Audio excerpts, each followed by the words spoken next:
All right, welcome back to Part B. We will be talking today about the last 4 pages of your project. Please do not move on to Part B of your project if you have not seen the congratulations message here in this long yellow box. That means that you have a problem and there are fields that will not autofill for you until that is happening. So please wait until you get the graded Part A back from your teacher.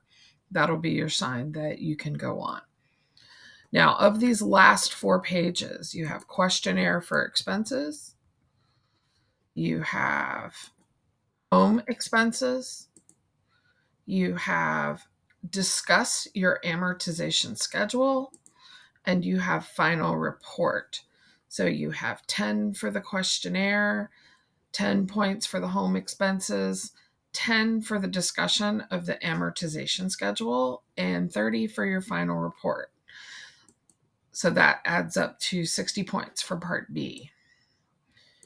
In the first part, the first of those 4 pages, you will see green highlighted areas. Those will autofill for you just as they did in Part A.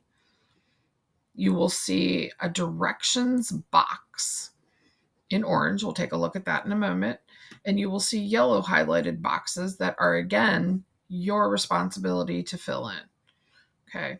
So some of these we have already put in the word yes for you or the word cheap for you. So please leave those the way they are. That's part of the template. Now, what you're doing in this questionnaire is you're answering yes or no to questions about your new home. However, it is very important that you follow this instruction. If your answer is yes, you will type yes. If your answer is no, you do not type no. You leave the cell blank.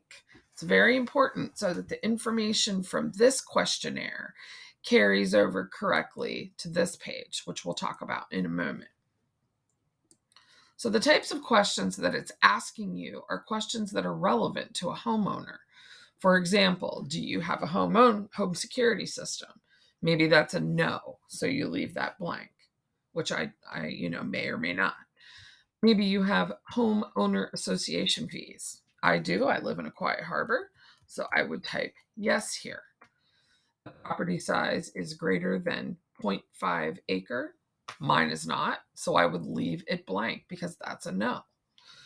Will I incur large landscaping or gardening expenses? I did when I moved in. So that would be a yes. So see, everywhere that my answer is a no, I'm going to type nothing. That's very, very important. Otherwise, your next sheet will not populate correctly. So you're going to go through all of these types of questions. You're going to leave these as yes. You've got a couple over here, so don't skip those. And you've got a couple of follow-up questions over here. Okay. Once you finish that, you'll come over to the home expenses, where a lot of the information that you answered yes or no to in the previous sheet will preload for you. Okay. So you can see right now there are a bunch of zeros, and the mower is preloaded, and the county water and sewer monthly costs are preloaded. So you don't want to change anything that's preloaded. Everything will stay this way. So there's not a lot of information that you actually have to fill out on this sheet. But what you do have to do is go through and look at it, and you're going to color code it.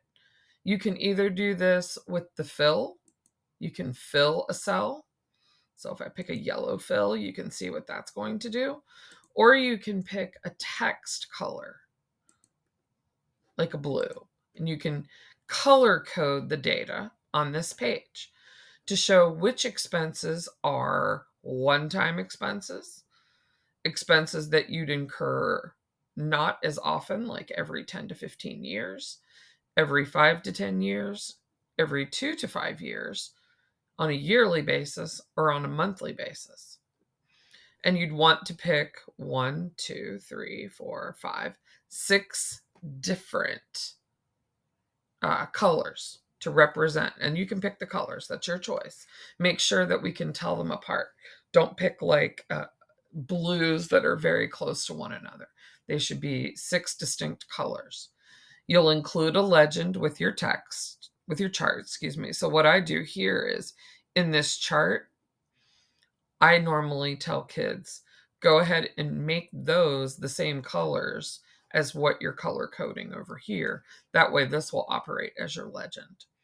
And then you're going to give a summary of all costs. So you're going to need to write a formula. You're going to use the sum, the auto sum, or you're going to say equals this cell plus this cell plus, and which cells belong to which category. So the work in this particular sheet is not to enter or research those values. We're going to give them to you based on your questionnaire, but it's to classify them into how often they occur for a homeowner, to add them up for each category, and to color code them so that we can tell them apart. Okay. Moving on to the third of the 4 final sheets, you're going to be using your loan amortization schedule tab right here to answer these questions. So we're going to be answering the questions in these yellow boxes. And you have a lot of space in here because we made the cells really big.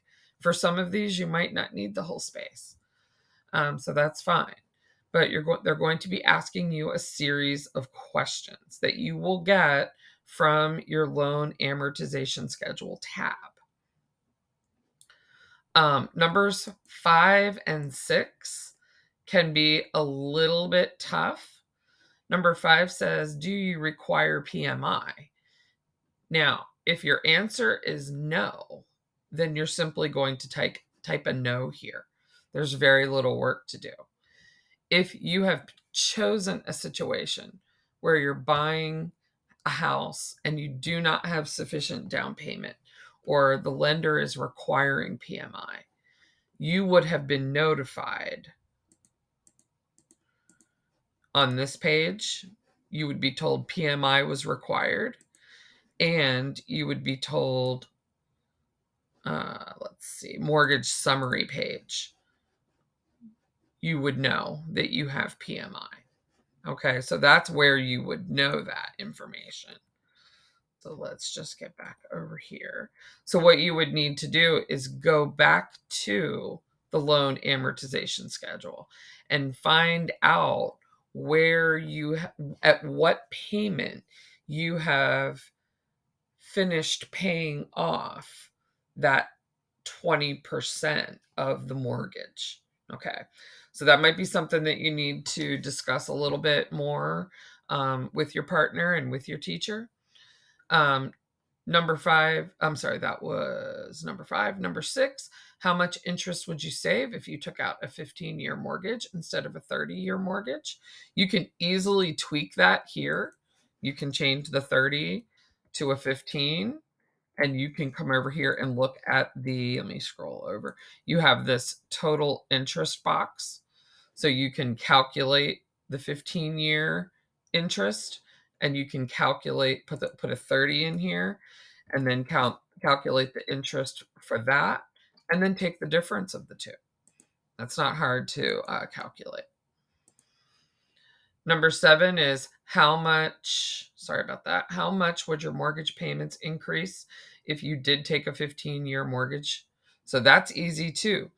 When you type in the 15 and the 30, you would see your scheduled payment.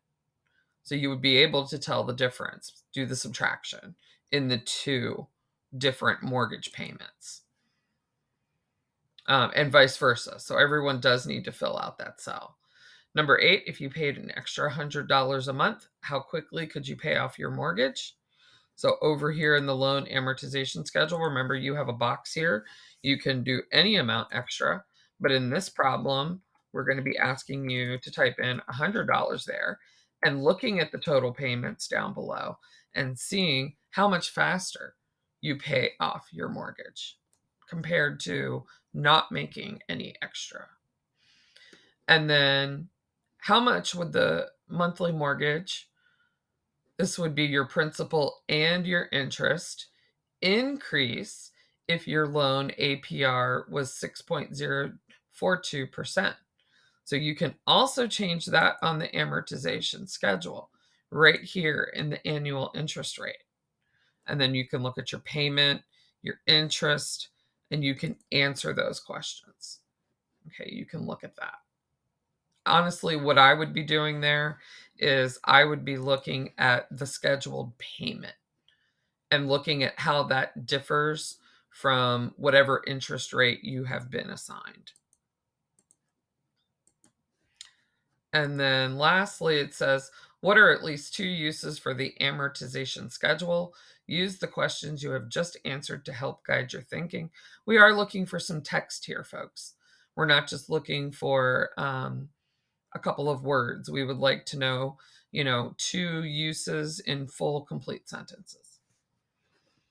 And then lastly, when you click over to the final tab, this is 30 points, and you will see what kind of points are available to you here and what kinds of things we are expecting you to include in your write-up.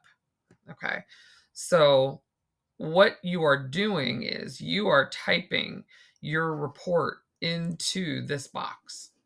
Okay, you're not going to include a separate Word document, a separate Google Doc. You can obviously type them in there and then copy and paste them over into this box, but we want your entire project to be in this Excel spreadsheet.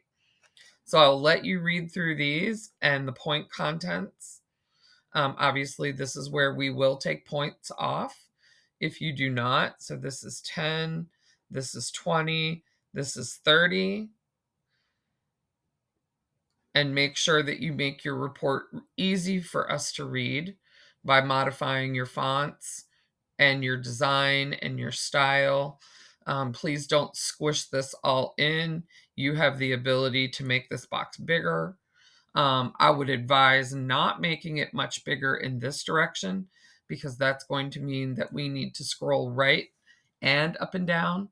So what I would do is if I were going to make the box bigger, I would make it longer so that it's easy to scroll through.